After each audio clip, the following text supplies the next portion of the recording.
Hello, OnyxPathCon, and welcome to the Realms of Pugmire panel. I am Eddy Webb. I am one of the in-house developers at OnyxPath and also the owner of Pugsteady, the creator of the Realms of Pugmire. And with me, I have three folks who've worked on various Pugmire projects and let them introduce themselves. So we'll start with Erykah. Hi, everyone. I'm Erykah Fassett, longtime Pugmire fan and sometimes Pugmire writer. What can I say? It's like I love dogs and I love animals and I love playing RPGs. So this was just right up my alley. And thank you, Eddy, for doing what we all secretly wanted to do and creating D&D with dogs, but better. Elyssa? Oh gosh, where do I start? So yeah, I'm Elyssa Rich. I've been writing off and on in the industry since approximately 2000. Started with Shadowrun, and thanks to Eddy, I got roped into writing for Monarchies of Mal, and then lately Pirates of Pugmire. Longtime friends, and so I think it's a great opportunity. I mean, I have like 3 cats, one of whom might make an appearance later on my lap, and not I've always liked animals, especially having stories with animals. One of the things I've been inspired by is Tad Williams' Tail Chaser's Song. Really great book. So it was great to be able to fold that into RPG writing. Awesome. And Lauren? I'm Lauren Roy. I am a writer and developer on a bunch of OnyxPath books, and I am a writer on Monarchies of Mal. I actually was thinking about this last night. I came to Mal because I was away from my keyboard inexplicably for some reason, and come back to sit down, and there's a note from a G-Talk message from Neil Price, which is, "Hey, would you have any interest? Eddy's looking for some people for Monarchies," and I'm like, "You have my claws!" And it had been like 2 hours since the message came by, and Neil goes, "Yeah, too late." And I pouted for a second. He goes, "'Cause I already sent him your name." I'm like, Neil, right? I'm like, I was only away for 2 hours. But it was. Go ahead. I have another Neil story, which I'll get to, but before I go into that, I just want to say this is going to be a very free-form panel. So if folks have questions in the chat, feel free to do so. Preface them with the word question in all caps, so it makes it easier for me to see. And then we'll try to get to them. But otherwise, we're going to kind of talk about all sorts of stuff. But I remember one of my Neil stories about Realms of Pugmire was that I had first started talking about it. And Neil was like, "Really? It's a game about dogs?" And I was like, "Yeah, but here's all this stuff's going on, and it's got a lot of depth and interest, texture." And he's like, "Okay, whatever." And then so the Pugmire Kickstarter happens, and for those that don't know, we got $200,000, which is really good for a brand new game. I mean, a lot of tabletop RPG Kickstarters that do well are usually building off nostalgia. So like, for example, Exalted Essence, all credit to Exalted Essence. It's doing amazing and it's amazing work, but it's also got an established fan base. This is a completely new fan base. So that was a really, really big deal. And he was like, "You know what? Congratulations. Better than I expected. That's really, really cool." And then a few months go by, and then he's like, "So I need to talk to you about Pugmire." And I'm like, "Okay, what is it now? What are you going to bust my balls about now, Neil?" And he's like, "It's actually a really good game." And I'm like, I can hear him say that. "I knew that, but go on." And he just spent like 5 minutes kind of just like going, there's a lot of really cool stuff here. And, so I'm kind of really, sorry, I was dismissive of it. And so in Monarchies of Mal, there is a note, special thanks to Neil. It specifically says, "Faith abides." Which he asked me to put in there specifically because he's like, "I was wrong, and I need everyone to publicly recognize that I was wrong." I'm like, "Okay." And now it's in a book that Neil was wrong. Nice. So this is going to be a little weird because I don't want this to be a panel of you guys tell me why my game is so awesome.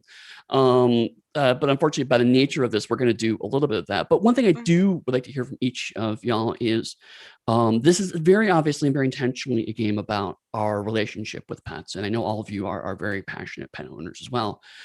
So what about your relationship with pets did you bring to each of these assignments that you got?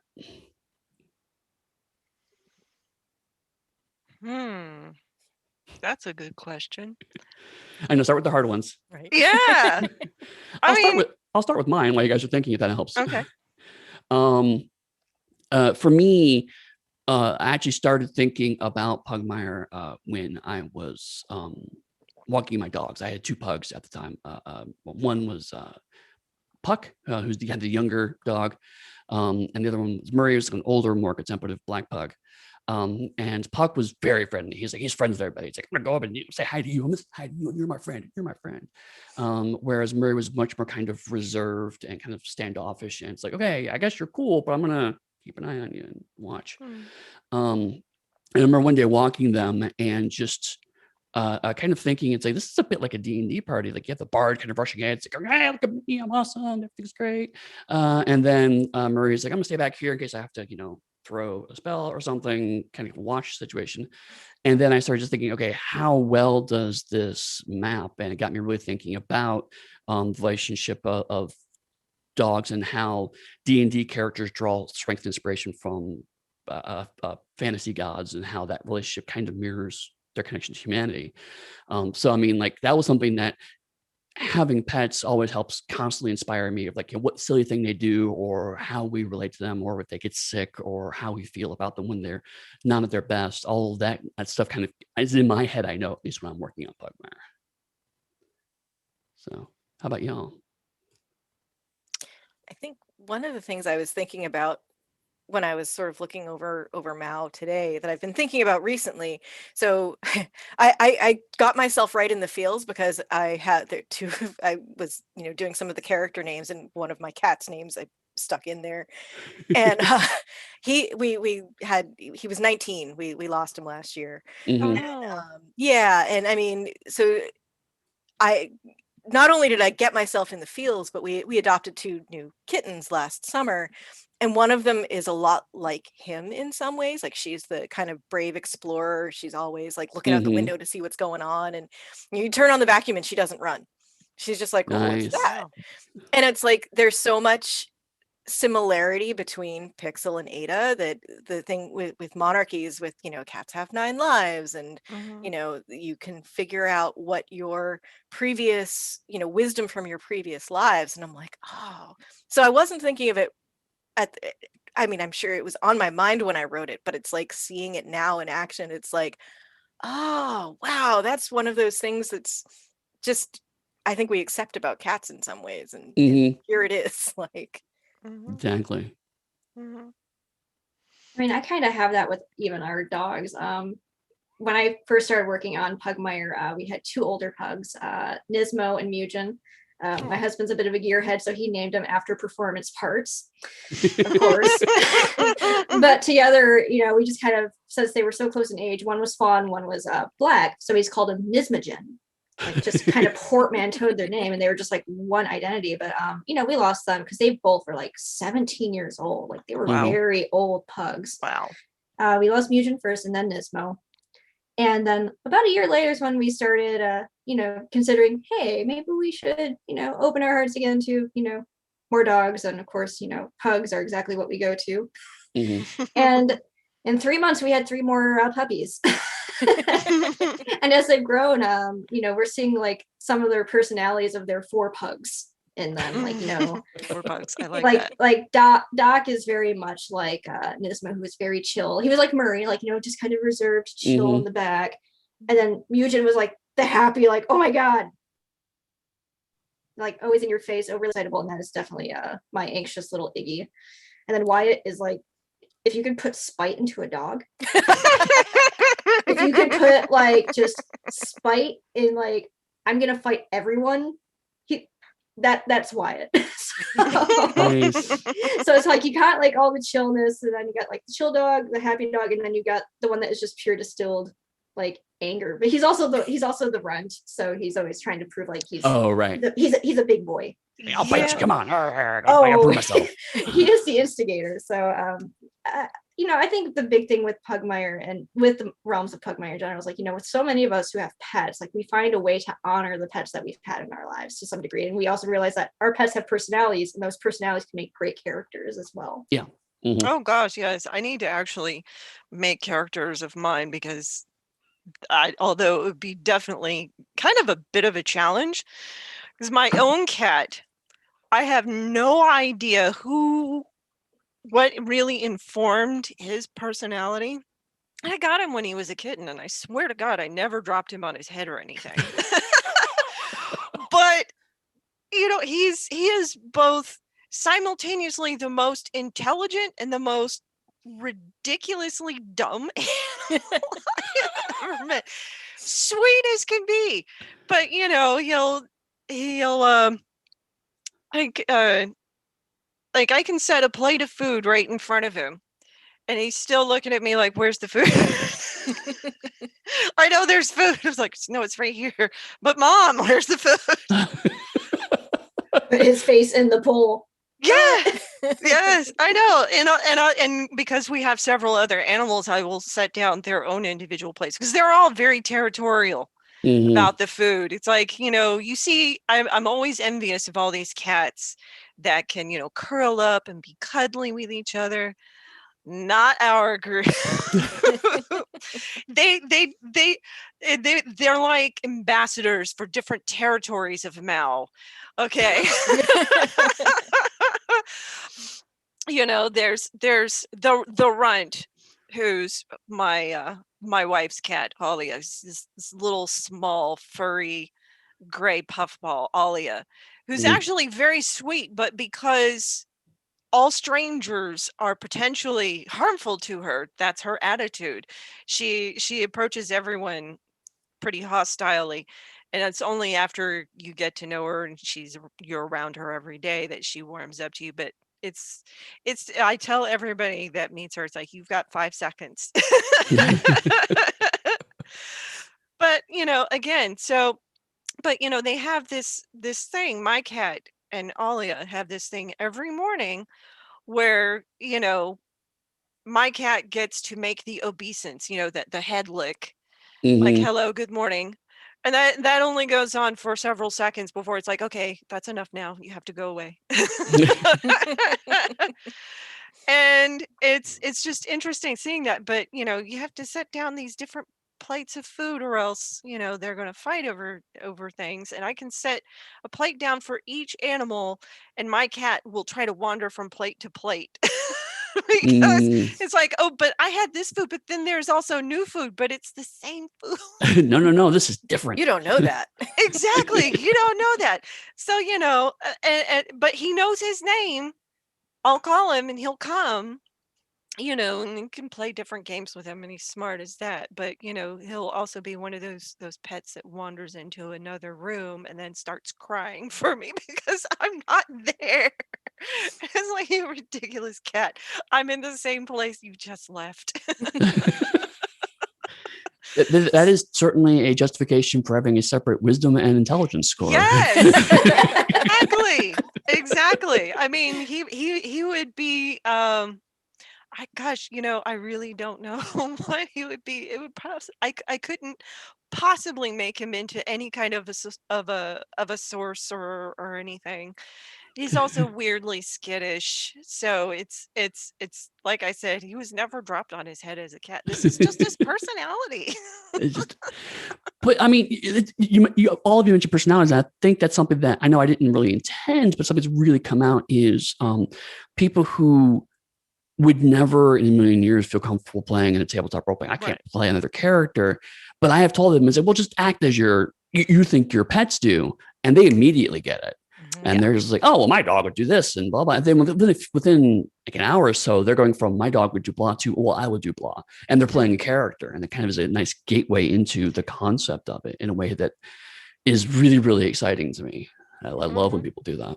I think that's interesting because there are games where you have a familiar, and I've seen people who've taken that merit or that whatever and put points into it, start role playing the familiar, and Right. that becomes another character in the game. And I Yeah. think that's sort of an entry into Mao and Pugmire that you can, if you've ever done that, you can do this.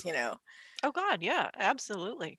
That makes me I like wonder. that idea of having that gateway, especially because I know that part of the forming of these games was to not be explicitly family friendly, as I understand it, but Right. have that, just as part of the experience where it can be all ages play. And so it's a good gateway for younger audiences to find their way into gaming as a whole.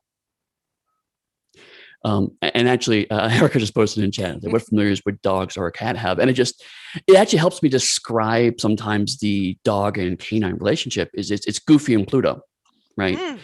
Because they're both dogs, but Right. Goofy talks and can carry stuff and can do things, whereas Pluto's just a dog. So that would be Goofy's familiar. Right. Definitely. Right. I don't know if you can tell, but my head's been in this game a lot, and so I have the answers for the strangest questions. But specifically, knowledge. right? Yeah. And half the time I'm making it up. I mean, let's be honest, but it sounds good. Makes sense when you say it. So some of the questions we've got in the chat already, and there's one that actually I do want to kind of address because I'm curious what y'all's thoughts are because many of you have worked on Mao. Question was, why is Mao better than Pugmire? Well, because I'm one of the writers. There you go. Well, done. Okay, next question. But no, seriously, I mean, I specifically did want to have a different team because Pugmire was largely me writing it, right? I had a couple of people help me out on certain parts of it, but generally speaking, Monarchies of Mao was the first time I got a team together to work on a book, and both of you were part of that team. So I mean, what was the experience of it, and what do you find that you found that you really liked about Mao that was distinctive from Pugmire? Let me think on this for a moment. So somebody else wants to go first, please. I mean, I like them both, and I think the cool thing is that you have different, because cats and dogs are different. You have different aspects of play. One of the things I liked about Mao is the idea. I don't know if it's actually there stated explicitly in the text, but there's a little bit of a found family aspect to it, where you can, if the house or monarchy that you are born to, if you find that it doesn't fit you, you can join another one, and you are accepted into that house. And I thought that was a really cool aspect of it, where you get to define who you are, and that drew me. I mean, I'm a sucker for found family stories. I absolutely love them, and so that was really cool to me, that aspect of it. Oh yeah, I'm also a huge sucker for stories like that as well. In fact, I think you definitely brought up one of the points about Mal that I liked is the differences there, because with Mal, I mean, yes, you have your house, but there's also a very kind of almost individualistic to it, where cats are more about, like, yes, we can work together, but this is also about me. So, you work on some of that push pull, like, is a cat going to be more into their own goals, what their own personal power, or are they going to be more cooperative and work together as a team, bringing their own strengths or weaknesses, as it were, to the table. And that can be for good and ill, whereas some folks would be like, okay, we're all going to work together as a team and be really good, but cats also almost always have their own agendas. Whether it's a good agenda or a bad agenda is entirely up to you. Absolutely. And Erykah, you've worked on one of each, right? You've worked on both a Pugmire and a Mao book. Well, I worked on the role of Good Dogs and Excellent Cats. Okay. So I got to create both some Pugmire NPCs as well as some Monarchies NPCs. And definitely the difference between building those characters and bringing them to life. The dogs, I kind of felt like, I don't know. I don't want to say dogs are like good inherently, like, they're like lawful good Right. inherently, but because their thing is be a good dog, and you're always Right. striving to be a good dog, Mhm. and fighting with that aspect of what does it mean to be a good dog? I'm dog Mhm. good, Good. stuff like that.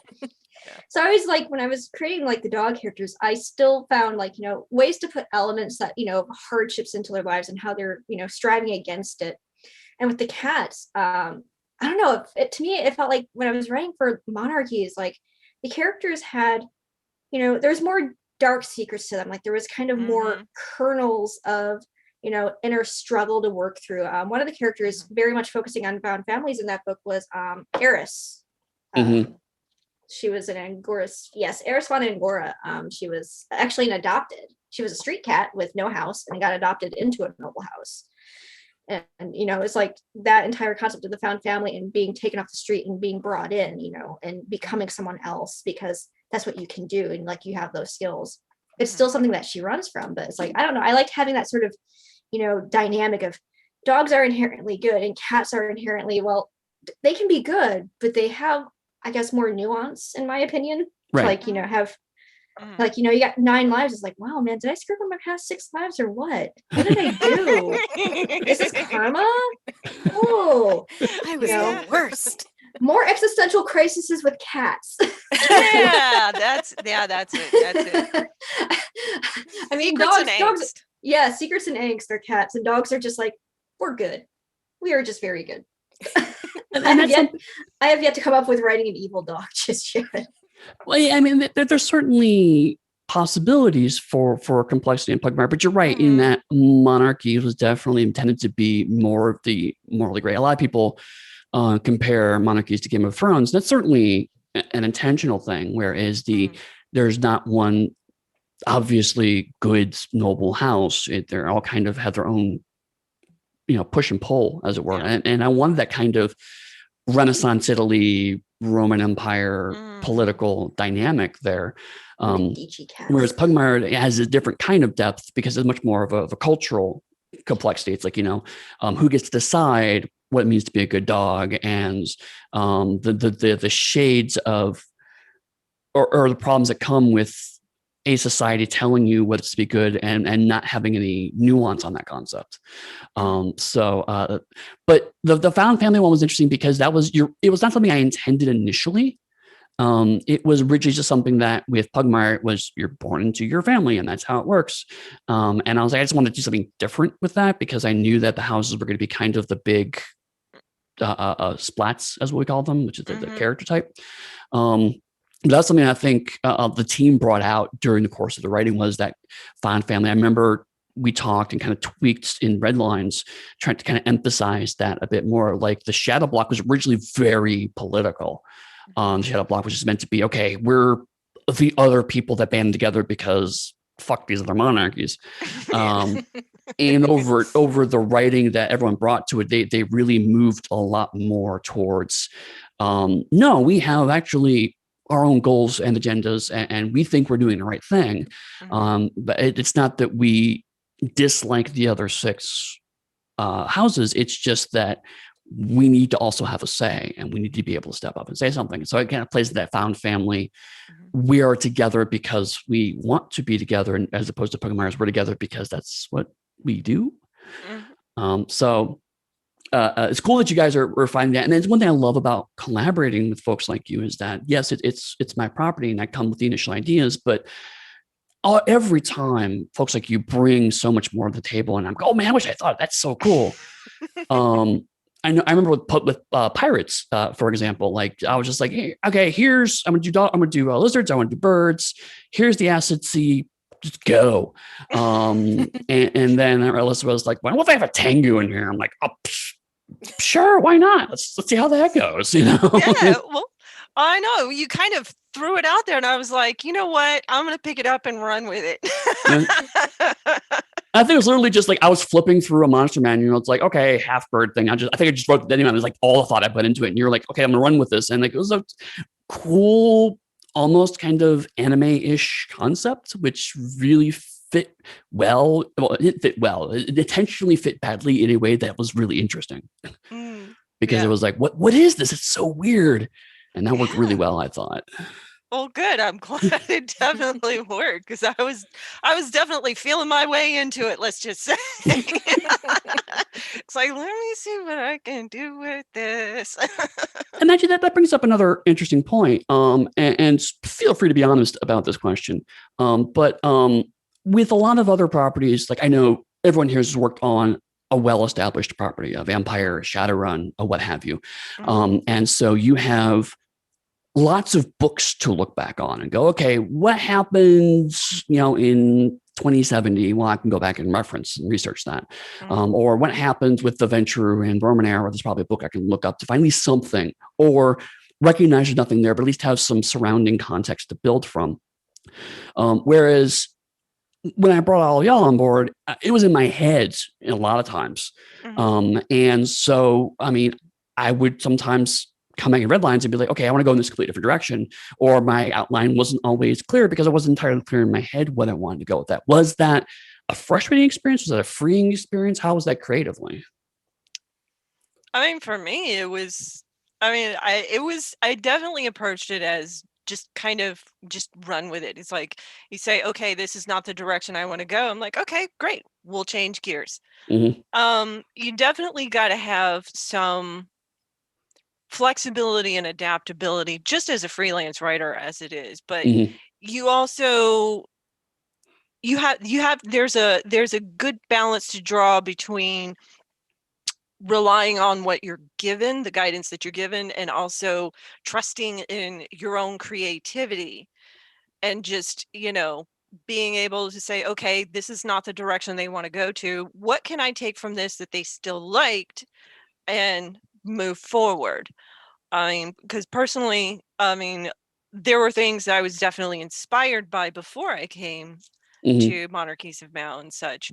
But, I was also reading through all of the source material and documents that were given and, drawing upon both streams and just kind of synthesizing it and just, again, just for me, it was, I guess I would say it was freeing, really. Okay. The rest of you? I have to agree with Elyssa. Like coming into doing the role of good dogs and excellent cats, like that was my first official Pugmire project.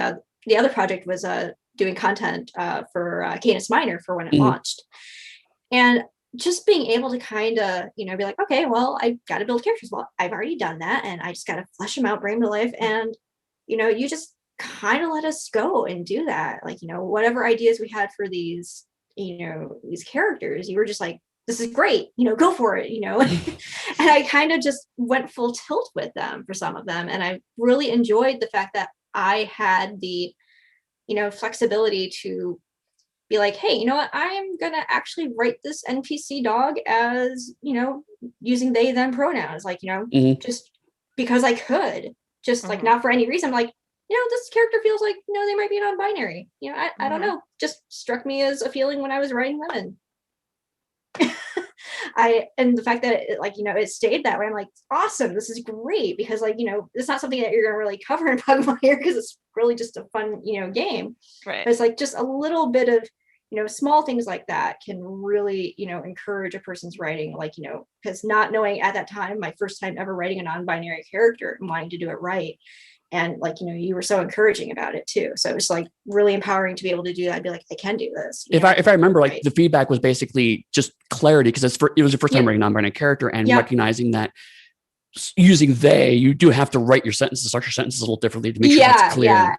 Because either you're starting every time you're speaking about them, using their pronouns or using their name, and that can get very wordy and long in the tooth, and you're just like, oh god, this sounds so repetitive. How can I vary this up and challenge myself to make it sound more cohesive and less of a repetitive they, them, Santorini, constantly. So it was a good learning experience with that too. Awesome. Mhm. Now, how about you, Laura? I know you've written for a lot of established properties. It was really cool. I mean, I had, when I was working in for Mao, I had Pugmire open Mhm. to kind of get the voice and the feel of it. And that's, I think, one of the things that I was trying to make sure that I caught the Pugmire voice, but also made it so it sounded monarchies, if that makes any sense. Like, Mhm. because different properties definitely have different voices. And Mhm. it was cool to be able to like invent, you know, places that the cats would go and hang out. I I remember I had drawn, trying to get where everything was situated in my head. I had drawn my own little map of where the monarchies were, and I, when red lines came back, you were like, you have this backwards. Yeah, right. Yeah. Oh no. And I'm like, you know what? I get lost going down my own street. That's totally that was me totally reading like this is to the west, and I put it in the east. Whoops. Yeah, I'm bad at maps. But it was Mary, like how it do was I get just- to the monarchies? yeah. Mhm. Look, the first time I used Apple Maps, it led me to a fire hydrant when I was trying to get there. I thought you were a dog. Yeah. Yeah.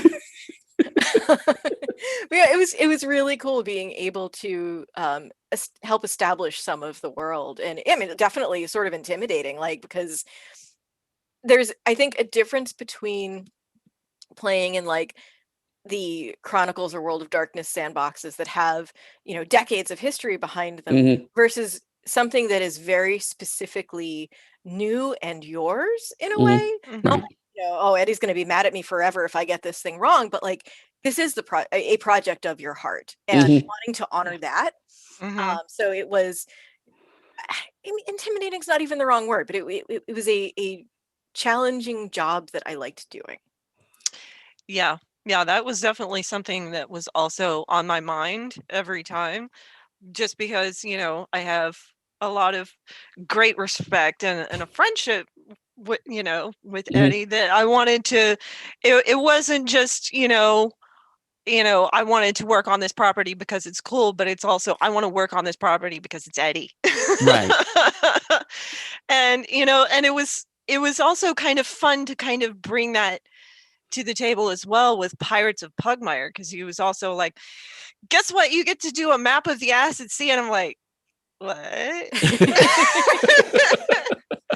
Okay, so how interesting can I make this? Man, I threw all kinds of weird crap in there. And almost all of it stayed too. Yes, I was so impressed with that map. I'm like, holy cow. They basically just kind of took my weird scribbling and just fleshed it out. Amazing. I was expecting to be like, okay, well, this is obviously not going to work, so let's redraw that a bit. No, and actually, the reverse I think is true because all of you I had a personal relationship with before I hired you, and so I think it's perfectly fair. It's like I want people that I have an ability to be able to say, "Hey, let's have a talk about this," and also to know your voice to a degree.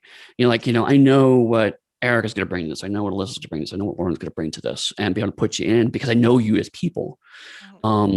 So some of it for a lot for me was like the trust of like I know that y'all are excellent writers and will do well, so I don't feel concerned about it. And as more stuff has come out, I've intentionally been trying to expand to people I don't know because I want to get those newer voices in, right? Obviously. So I mean that's something that I've been working on, but especially for like the first few books, it was like I really want people who at least understand to a degree where my head goes. So that way, and it sounds like y'all did. You were kind of like, okay, where would you want to go with this? And also recognizing that if I say no, if it goes a different direction, it's not me being a jerk. It's me just going, I'm just gonna go this way instead of that. Right. That personal relationship certainly helps. It's just Also, part of the process. Right.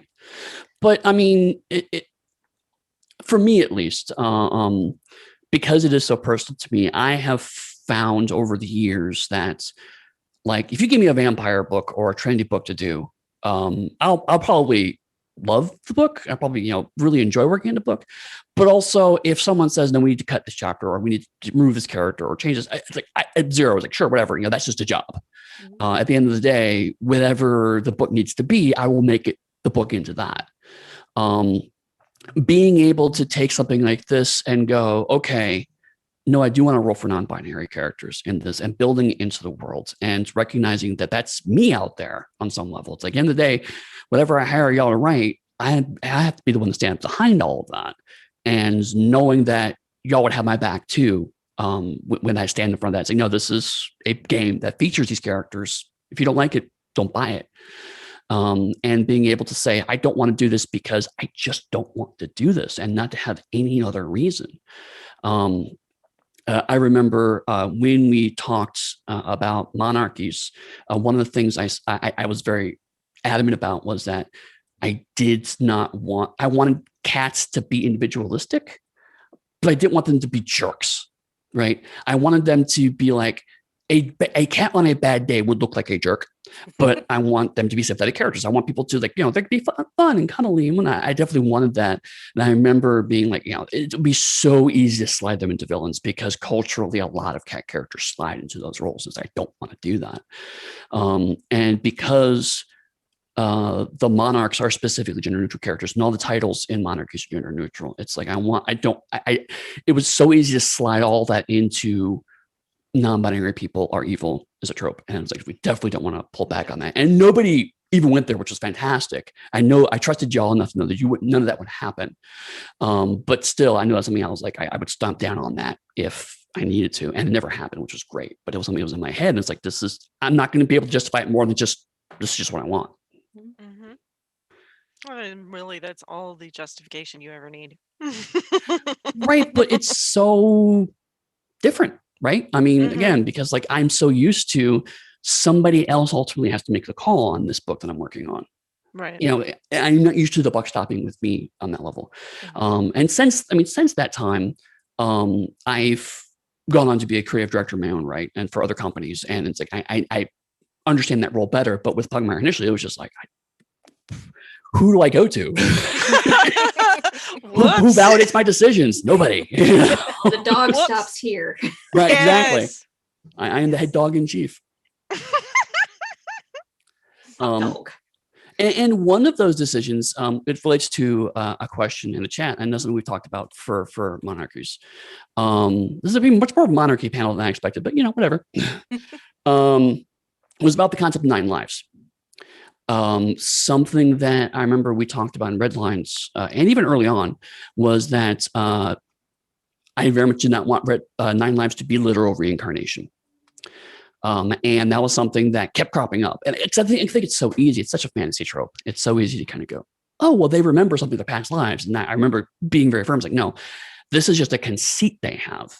Right.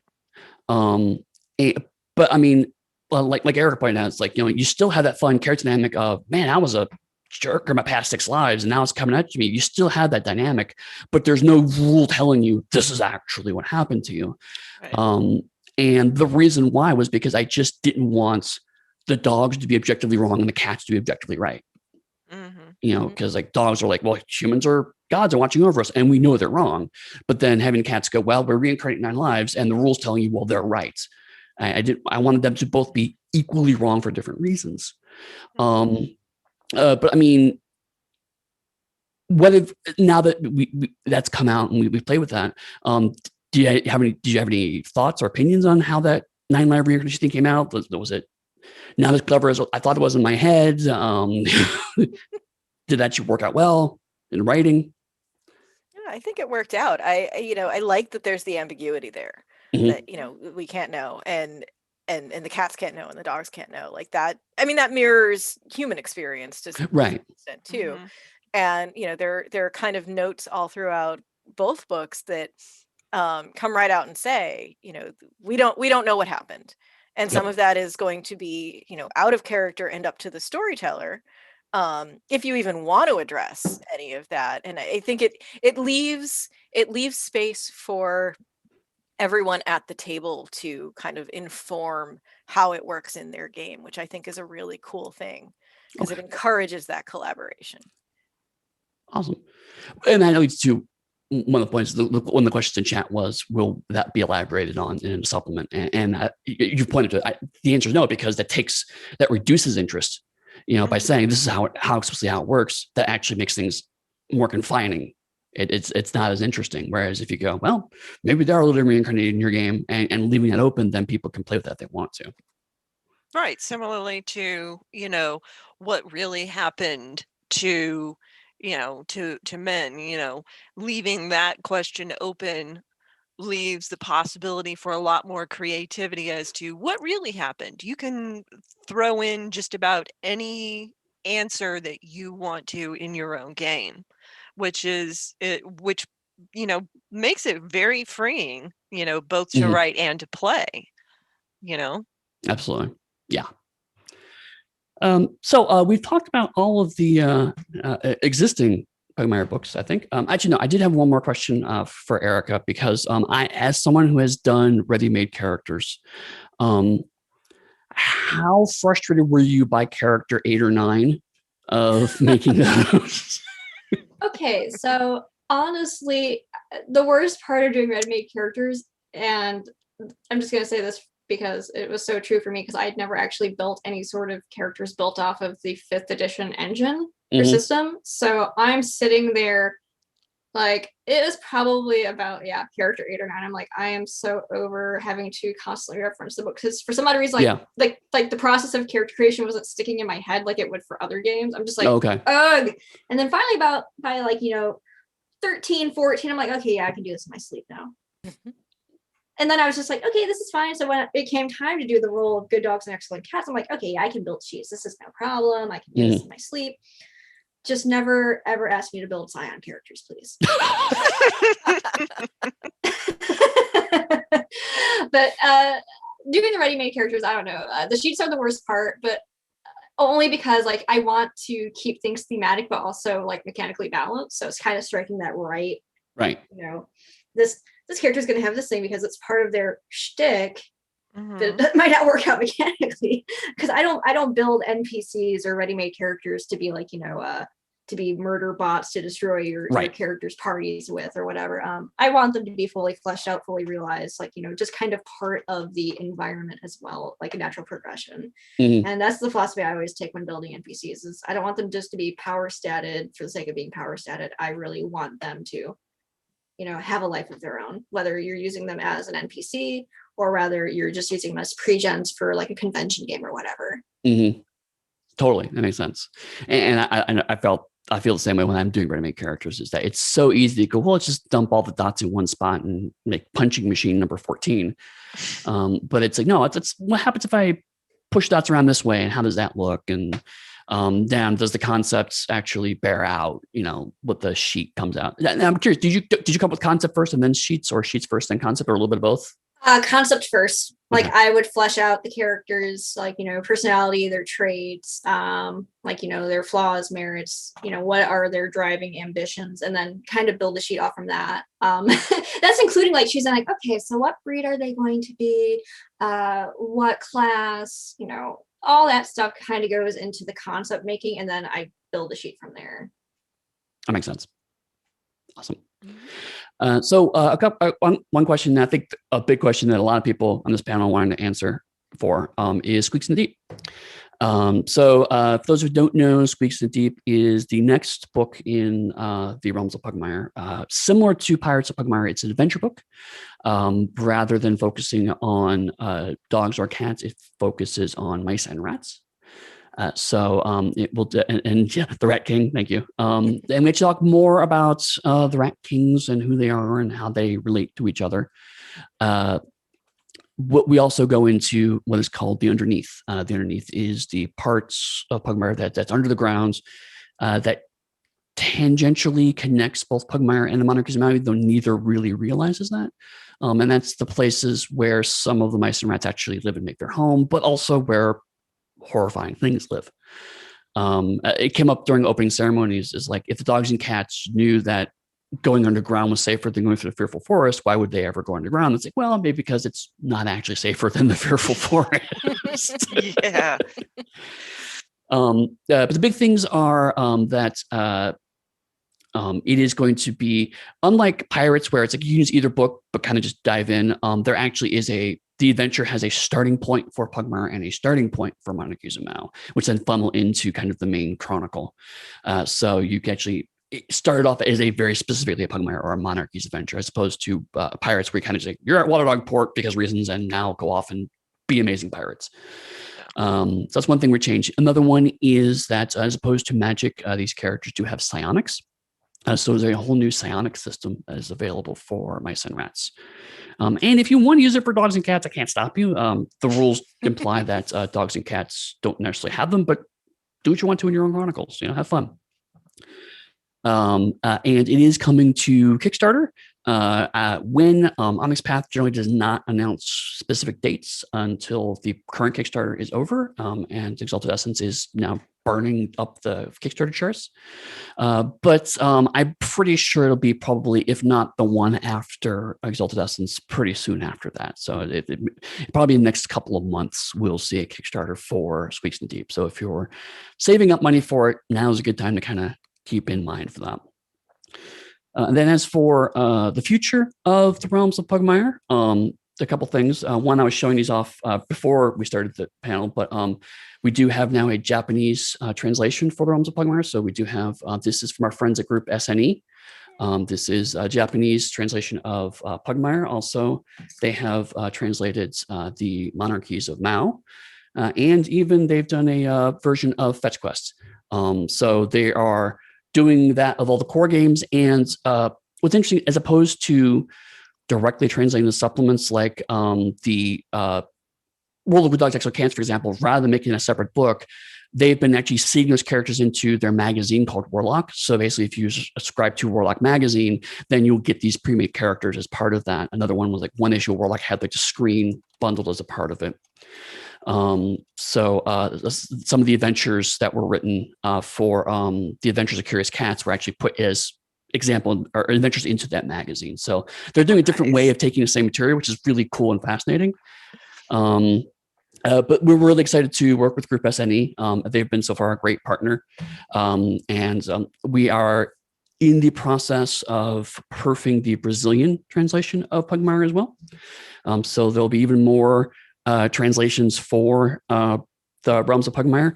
Lots of people have asked, even for all of our OnyxPath games, why don't we do more translations? And it really comes down to, we need to find a good business partner to do translation. We are not in a position to do translations ourselves. Rather, we need to find a good partner who's willing to work within our business model to then handle and publish the translations all on their own. And so it's not lack of interest. It's just usually finding the right partner to do that with. But like I said, we've got a group SNE doing. We also have our friends Indivisivel in Portugal, who did a Portuguese Pugmire comic book, and they're now working on a Portuguese translation. So we have all those coming on. So part of the future of Pugmire is we are looking to more translations and other kind of support products from business partners. Aside from that, I'll be able to make a better announcement in a few weeks, but I am working on a mobile app that involves Pugmire. So we will definitely, I'll be talking a lot about that when it comes out. And that's not necessarily related to OnyxPath. That's something I'm doing on my own, but it is a mobile game with Pugmire. And then I have more plans beyond that I cannot talk about, but there's some really exciting stuff happening in the future. So as that stuff becomes relevant, definitely keep track of the OnyxPath spaces, pugsteady.com. These are where I'm at, and I'll definitely be putting announcements there as well. I just started putting a newsletter together for Pugsteady news. So, if you want to get direct newsletter references, you can go to pugsteady.com. There's a newsletter sign up from there, so you can sign up for that. Beyond that, beyond the things that I can't tell you anything more about the future stuff that I've announced. So if you're like, tell us more, well, I can't. I've told you literally everything I can tell you about right now. But if you have other questions about the existing products or questions for the writers here about the experiences of working in Pugmire, or even not, I mean, at this point, we got 10 minutes left. If you want to talk about what it was like working in Shadowrun or Vampire, I mean, that's fine too. I don't really care at this point. As I'm waiting for questions to filter in, is there anything else that any of you wanted to kind of mention or talk about before we wrap things up? I definitely want the little old lady owls with hats mystery club that we were talking. There was we were just sort of. Oh yeah, Owls with Mysteries. Yeah, it came up in the developer Discord at one point. I think somebody posted a picture of an owl in a hat. It might have been me. I have a hat too. and we started kind of going off on it. There's this group of little not Agatha Christie, Jessica Fletcher owls hanging out in a little coffee shop every once a week solving mysteries somewhere in Pugmire or the Monarchies, and their little typewriter and their little feathers and trying they to come in with the gossip and Oh my gosh. owl biddies. I love this idea. I absolutely love this idea. Somebody write an adventure on that. Speaking of, it's like question. Yeah, exactly. One of the questions was like, what kind of Pugmire community content do you want to see the most? That's a perfect example. Is like the Canis Minor program is specifically designed for. There's gonna be stuff I know that I will either never want to get to or just won't have the capacity to get to, and so I would love to see an adventure of owls that solve mysteries in Pugmire. That sounds fantastic. And so people who wants to do that, they could definitely feel free to do that.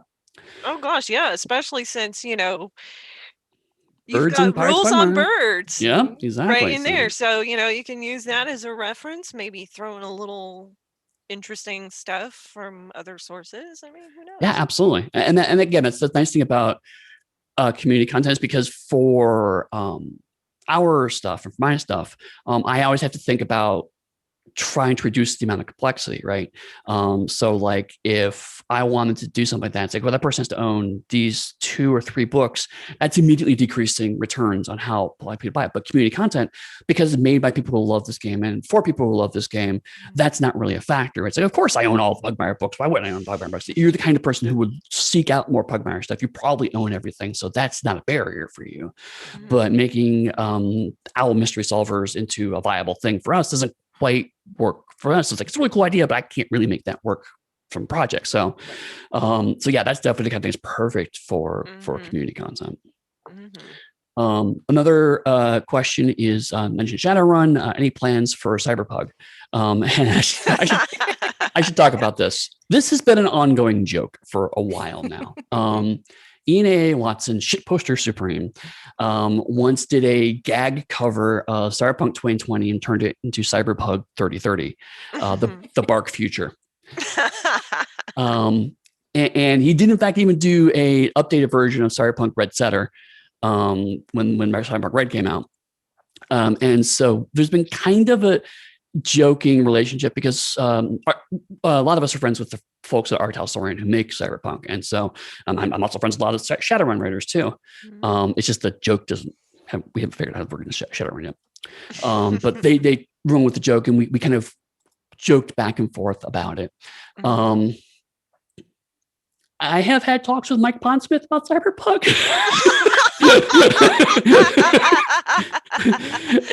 The joke led to a phone call, and I found out that Mike Pondsmith actually is a huge fan of Pugmire.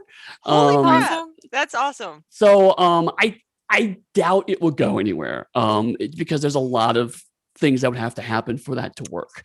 And also there's a video game license involved, and that always makes things much more complicated legally. So I have no idea if anything will ever happen, but this is beyond just us sharing a screenshot and going, this would be funny, and more along the lines of like, again, we have seriously talked about what if, and who knows, maybe something will happen someday, but it's definitely not a planned project. It's definitely something like it's on my schedule. It's not like this has to happen. It's just more someday it might be fun to jam with Mike Pondsmith and do a funny game, that level of stuff. So who knows? Like a one-off at a convention or something. Right, exactly. An April Fool's joke, a charity thing, something like that is exactly kind of in that zone of this would be cool. But there's no actual plans around. It's not gonna be a Kickstarter or anything for it like that. It's gonna be just me and Mike both have a spare month and decide, fuck it, why not, kind of thing. Right. And if we can get all the legal stuff sorted out. And then another question, kind of for the whole panel, what is one weird animal that you would make playable? Pangolins. Oh god, not pangolins. Red pandas. Ooh, Are bats technically a subset of rodents?